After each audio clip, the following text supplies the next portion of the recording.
Hi hello नमस्कार मंडळी, कसे आहात तुम्ही सर्वजण. आशा करते की तुम्ही छानच असाल.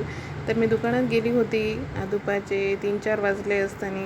तर मी चला म्हणलं आता वरी यावं, आपल्या घरी यावं. तर यांनी मला म्हणे की माझ्यासाठी काहीतरी खायला कर. तर मी चला म्हणलं खायला करते तुमच्यासाठी, काय करू. तर म्हणे ज्वारीच्या पिठाचा उपमा कर.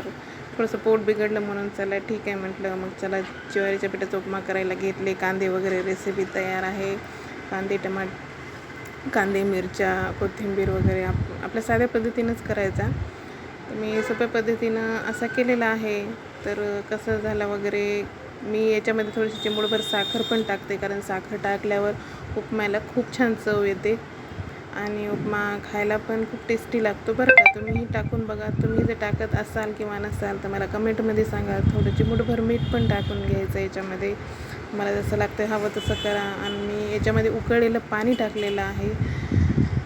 तर उकळलेलं पाणी टाकल्यावर उकळी आली की त्याला ज्वारीचं पीठ असं हटून घ्यायचं छान.